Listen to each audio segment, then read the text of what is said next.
Bonsoir, sœurs, chers spectateurs, chers frères connectés dans notre espace TV émergé. Nous venons de commencer ce soir un enseignement que nous avons intitulé Je connais mon terrain, que nous avons tiré du livre de Genèse chapitre 11, nous allons lire du verset 24 jusqu'à 31. Nous lisons la parole de Dieu, c'est un verset que nous connaissons. Genèse chapitre 11, verset 24, je lis la parole de Dieu. Nachor, âgé de 29 ans, engendra Téra. Nachor vécut après la naissance de Téra 119 ans, et il engendra des fils et des filles. Téra, âgé de 70 ans, engendra Abraham, Nachor et Haran.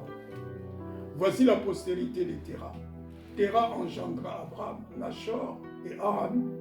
Haran engendra Lot, et Haran mourut en présence de Téra, son père, au pays de sa naissance, en Ur, en Chaldée. Abraham et Nachor prirent des femmes. Le nom de la femme d'Abraham était Sarai. Et le nom de la femme de Nachor était Milka, fille de Haran, père de Milka et père de Gisca. Sarai était stérile et n'avait point d'enfant. Téra prit Abraham son fils et Lot, fils d'Aram, fils de son fils, et Sarah sa belle-fille, femme d'Abraham son fils. Ils sortirent ensemble d'Ur en Chaldée pour aller au pays de Canaan. Ils vinrent jusqu'à Charan et ils y habitèrent. Parole du Seigneur. Bien-aimés, nous avons intitulé notre séminaire de ce soir Je connais mon terrain. Mais avant tout, nous allons voir le mot terrain. Qu'est-ce que signifie le mot terrain? C'est un nom d'une personne. Et cette personne, c'est le père d'Abraham. Mais quand nous regardons l'étymologie de ce nom, ça veut dire, terrain veut dire retardé et détourné. Et nous allons voir que dans la Bible, il y a plusieurs personnes qui ont entendu la voix de Dieu, que Dieu avait donné des promesses et que Dieu voulait faire d'eux des personnes par qui il devait avoir un peuple, une postérité. Et ces gens-là avaient la promesse. Mais quelque chose qui a fait que ces gens-là puissent prendre beaucoup de temps où la promesse ne puisse pas s'accomplir à cause du retardement ou à cause qu'ils sont détournés de la pensée divine. Dans les textes que nous venons de voir, la Bible nous dit que Téra quitte Ur pour Canaan, mais s'installe finalement à Charan. Pourquoi s'arrête-t-il à mi-chemin? Et c'est sa santé, et c'est les conditions climatiques. Parce que dans la vie, quelqu'un peut s'arrêter aussi et qu'il n'arrive pas à sa destination. Ça peut être que c'est la santé qui a fait défaut. Ça peut être que les conditions climatiques ou les problèmes qu'il a pu rencontrer en cours de chemin. Mais ce n'est pas le cas aujourd'hui. Nous allons voir que selon Dieu, Dieu avait parlé à Abraham et lui a donné une promesse de lui que Dieu aura une postérité. Mais il s'avère que quand Abraham est sorti en Chaldée en Ur, ce n'était pas de sa volonté, mais c'est son père qui demanda à Abraham de partir avec lui. Ils sont partis. Au lieu d'arriver à destination, ils se sont arrêtés à Charan. Mais selon la pensée de Dieu, Dieu avait dit dans Genèse chapitre 12 à Abraham de partir de sa patrie pour le pays qu'il lui montrerait. Mais Dieu, quand il a dit le pays qu'il lui montrerait, Dieu voulait lui dire qu'il devait arriver à Canaan. Et de Chaldée en Ur jusqu'à Canaan, on devait passer par Charan. Donc c'était sur le même chemin. Mais qu'est-ce qui arrive? Comme c'est Téra qui avait pris l'initiative qu'ils partent, ils arrivent à Charan, ils s'arrêtent. Il avait amené ses enfants, le neveu d'Abraham, Abraham aussi avec Sarah. Ils arrivent à Charan. Bien-aimés, ils sont restés 20 ans jusqu'à la mort de Téra. Mais nous allons voir que quand quelqu'un est attaché à Téra, Téra peut faire retarder ou peut te faire détourner de la voie de Dieu ou de la volonté de Dieu. quand Abraham est arrivé à Charan, durant tout le temps qu'il est resté, 20 ans qu'il est resté à Charan avec son père, jusqu'à ce que son père meure, Dieu ne parlait plus à Abraham.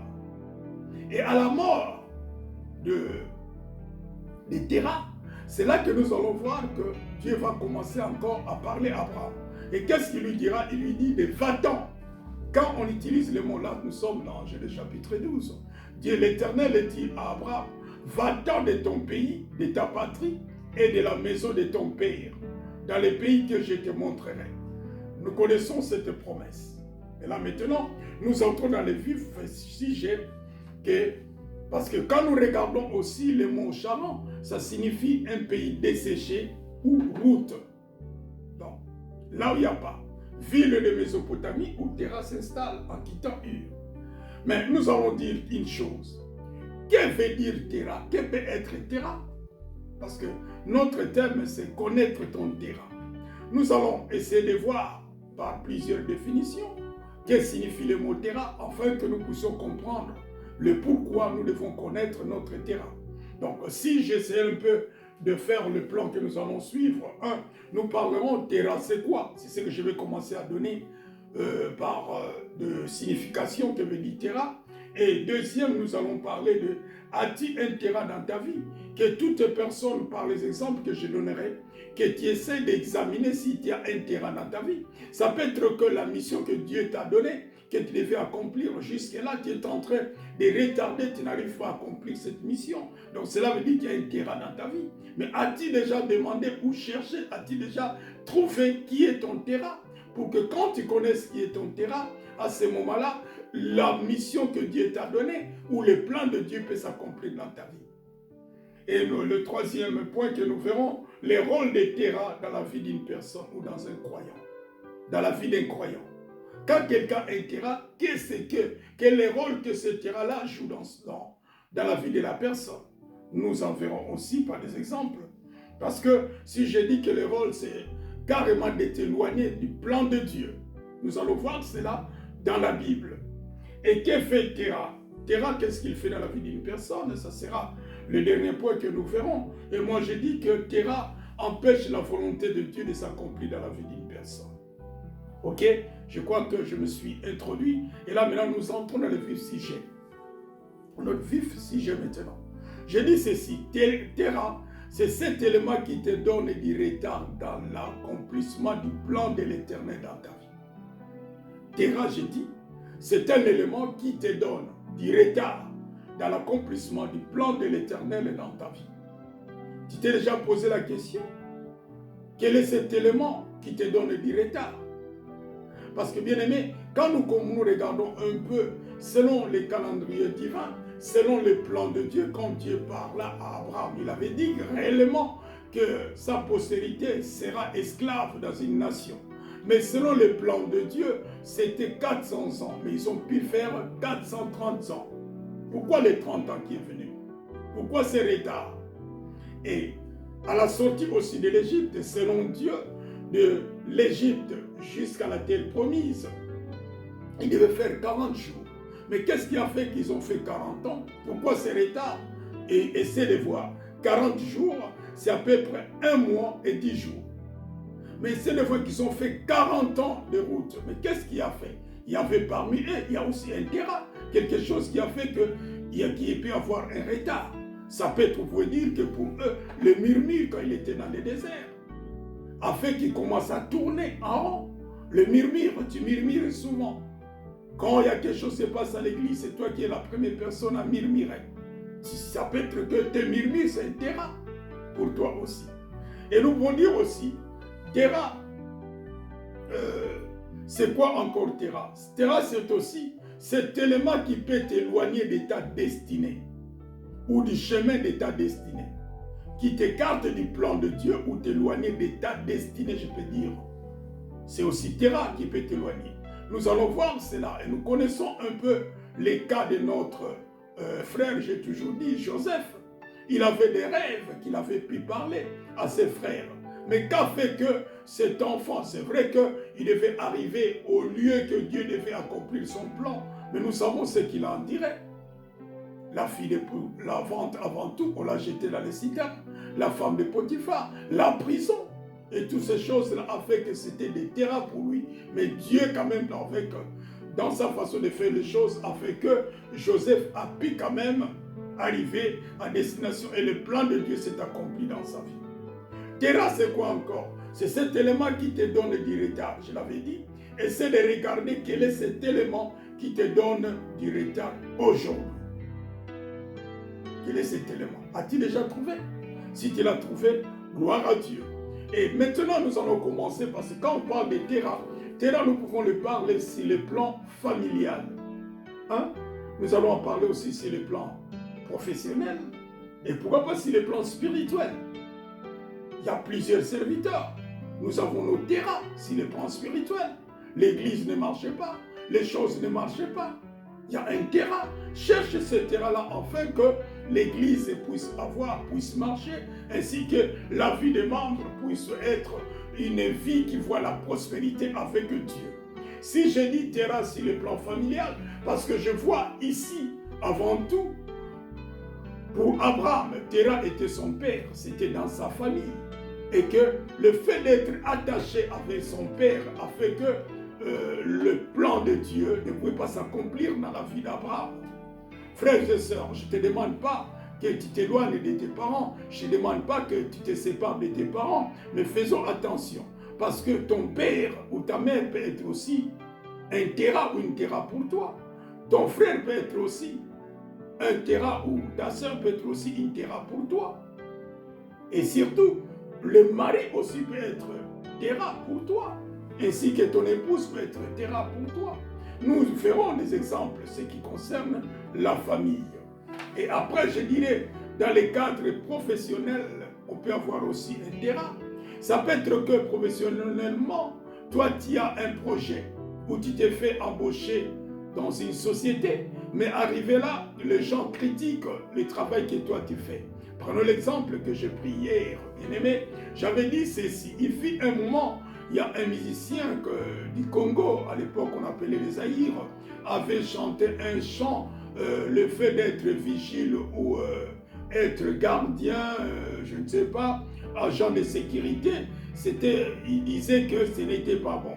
Et il arrivait par exemple qu'une personne maintenant qui s'est fait embaucher dans une société de gardiennage, alors que le patron de cette société, voyant cette personne, la façon que la personne travaillait, il a vu en lui, il aura des promotions. Mais quand la personne est allée voir les Congolais que nous étions, Zaïrois de l'époque, en parlant de cela, il dit que Sentinelle Namboka Mundele, jamais de la vie, donc les gens ne pouvaient pas le faire. Et le frère a démissionné de sa boîte. Même le patron était un peu intrigué de voir cela de départ, de cet élément qu'il comptait lui-même un jour donner des responsabilités. Vous voyez comment terrain peut venir par les mauvais conseils des amis. Donc, tes amis aussi peuvent devenir des terrains. Qui est-ce que toi tu côtoies? Dis-moi celui qui est avec toi aujourd'hui, je te dirai ce que tu seras demain. Alléluia. Parce que si tu côtoies des mauvaises personnes, bien-aimées, qu'est-ce que la Bible nous dit? Ça va corrompre les bonnes mœurs, ça t'amènera dans une destinée. Toi-même, tu te poseras la question, ça ne sera pas la bonne. C'est la raison pour laquelle tu dois chercher qui est terrain ou celui qui t'empêche ou qui te fait retarder afin que tu aies ta promotion. Alléluia. Et quand nous parlons de terrain, si les plans, j'ai dit, des familles, ça peut être ton père, j'ai dit, ta mère, ton frère, ta soeur, ton oncle même. Terrain peut aussi te donner un retard sur les plans professionnels, sur la vie sociale, sur la réussite et sur les plans de Dieu. Terrain ne va pas te dire de bonnes choses. Terrain, il vient toujours te dire de mauvaises choses. Donc c'est ce que j'ai dit quand nous parlons de terrain, sur les plans des familles. Ça peut être ton père, ta mère, ton frère, ta soeur, ton mari, ta femme. Nous pouvons prendre aussi l'exemple. Terrain peut être aussi, ce n'est pas mauvais de faire un enfant. Mais prenons l'exemple d'une jeune fille qui est en train de préparer son bac. Arrivé au moment qu'il lui reste 6 mois ou 6 mois pour présenter son bac, et il s'avère qu'elle tombe enceinte. L'enfant peut devenir terrain pour elle parce que la femme, la fille, au lieu de bien préparer son examen, elle va se poser des questions. Ou elle va faire quoi? Elle va chercher à tout prix, après l'accouchement, comment elle doit faire pour nourrir son enfant. Au lieu qu'elle continue maintenant les études, elle peut se dire que je vais prendre soin de ma fille. Donc elle ira chercher du travail pour qu'elle puisse amener quelque chose à manger pour son enfant. Les papas aussi pourraient être qu'il a un grand projet, un bon avenir, mais arrivé où ils étaient dans la même école pour présenter les bacs, et qu'il arrive que la fille est tombée enceinte, elle peut lui dire que bon, moi je vais continuer. Mais s'il arrivait un incident maintenant, que celui qui dit que je vais continuer pour faire mon bac, qu'il viendrait de manquer son bac, il vient d'échouer, quel sera le sort? La personne dira, mais non, je vais aller chercher du travail pour nourrir mon fils ou ma fille. Donc, l'enfant à ce niveau-là, on peut le dire que l'enfant là est devenu aussi un ou une terra. Parce qu'il va retarder la vie de la personne.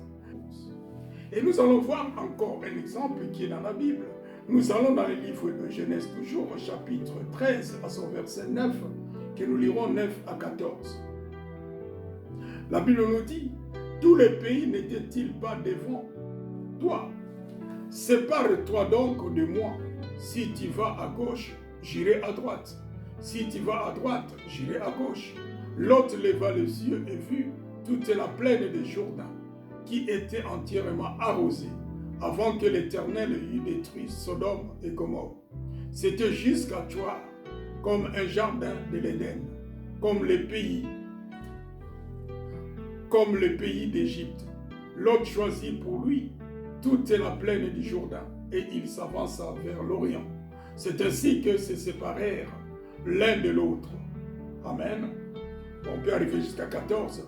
Et 14 dit, l'Éternel dit à Abraham, après que Lot se fit séparer de lui, lève les yeux et du lieu où tu es, regarde vers le nord et le midi. Alléluia.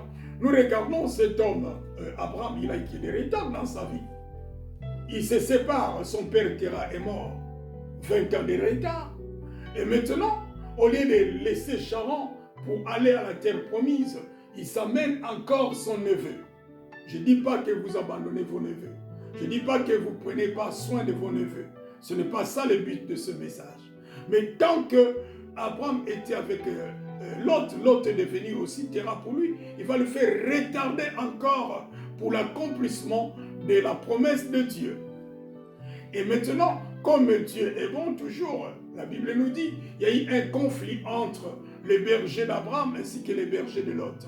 Alors Lot a pu bénéficier de la bénédiction qui était à Abraham.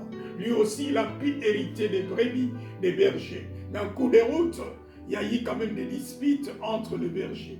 Et c'est là que Dieu va intervenir. Mais le temps que Lot était avec Abraham également, Dieu ne s'adressait plus. Dieu n'adressait plus une parole à Abraham. Bien aimé, il y a des fois que la personne qui était attachée avec lui, Dieu peut faire en sorte que tu n'écoutes plus la voix de Dieu. Et j'ai toujours dit que il y a des choses qui nous arrivent, il y a des fois dans les ministères, ne te plains pas. Il y a d'autres choses que c'est Dieu qui a voulu que ça passe ainsi. Ça peut être que les personnes là, ils étaient des terrains pour toi. C'est ce qui faisait retarder ta mission, retarder ton ministère. Et quand Dieu permet des circonstances comme ça, glorifie Dieu. C'est là que nous disons que nous glorifions Dieu dans toutes circonstances. Ça peut être que les gens là qui étaient avec toi, c'était des terrains. Et quand tu vas te séparer d'eux, tu vas voir que tu arriveras à accomplir la mission ou la vision ou le plan de Dieu. C'est que Dieu avait destiné pour toi. Alléluia. Et là, nous voyons pour Abraham encore une autre personne qui vient, Lot. Lot, c'est son neveu. C'est le fils de son frère. Mais il était aussi une terra pour lui.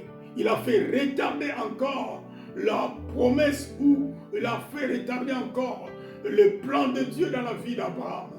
Et bien aimé, il y a d'autres choses dans la vie, tu dois te les séparer de ton esprit, de ton âme et de ton corps. Terah ici, c'est l'autre, son neveu. Ce n'est pas mauvais de prendre ton neveu. Est-ce que tu as demandé à Dieu? L'autre est devenu un problème pour Abraham. Abraham commence encore à avoir des retards.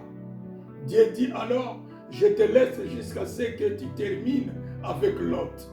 Tu te détournes avec Lot. Et la Bible nous dit, quand ils se sont séparés avec Lot, c'est là encore Dieu va revenir vers Abraham. Et il nous parle. Alléluia. Bien-aimés, faisons attention. Dans notre vie, ça peut être que la personne que nous croyons, c'est un ami qui nous accompagne, il peut nous faire retarder à beaucoup de choses. Et on peut se limiter là. Et nous allons voir encore un exemple tout à l'heure dans la suite de notre prédication. Que mon Dieu vous bénisse et on se voit demain.